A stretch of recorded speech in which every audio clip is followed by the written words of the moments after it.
Voici la Grande Pyramide de Gizeh, l'une des constructions les plus impressionnantes de l'histoire. Et voilà, c'est la quantité de matériaux de construction que la Belgique gaspille en un an. Les Pays-Bas, le Royaume-Uni, la France et l'Union européenne. C'est exact. Malgré des ambitions environnementales élevées et des technologies de recyclage de pointe, nous réduisons chaque année des pyramides entières de matériaux de construction en gravats et les quantités ne cessent d'augmenter. Pendant des millénaires, le matériau de construction principal était le bon sens. Chaque pierre, brique ou morceau de bois utilisable était précieux et utilisé et réutilisé aussi longtemps que possible.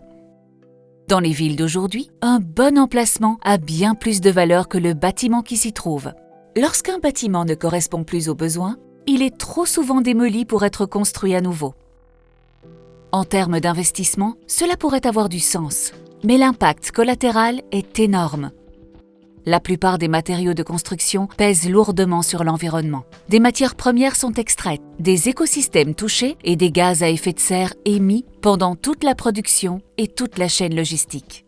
Le recyclage ne résout qu'une partie du problème. Il consomme également de l'énergie et la plupart des matériaux recyclés ont des utilisations limitées. Tous les types de déchets ne peuvent pas être recyclés. Une partie est incinérée, tandis qu'une autre fraction est encore mise en décharge. Et pourtant, on pourrait faire mieux. La préservation et l'amélioration des bâtiments existants est certainement la meilleure des solutions. Mais lorsque cela n'est pas possible, il existe une alternative à la démolition.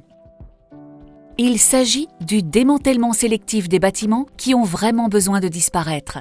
Les matériaux qui les composent peuvent alors être réutilisés et non pas recyclés. La liste des matériaux qui peuvent être entièrement démantelés et remis à neuf localement est presque infinie. Les briques, la pierre naturelle et le bois peuvent être récupérés dans les petits bâtiments résidentiels, tandis que les grands immeubles de bureaux permettent la récupération des portes, des cloisons en verre, de l'équipement sanitaire, des tuiles, des profilés métalliques, des matériaux d'isolation, des équipements techniques, etc. Un plus grand nombre de démantèlements signifie qu'un plus large éventail d'éléments de construction devient disponible.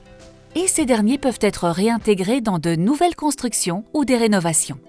La consommation de matières premières et la production de déchets diminuent alors. De plus, le démantèlement ciblé soutient les activités économiques locales et contribue à préserver notre patrimoine culturel.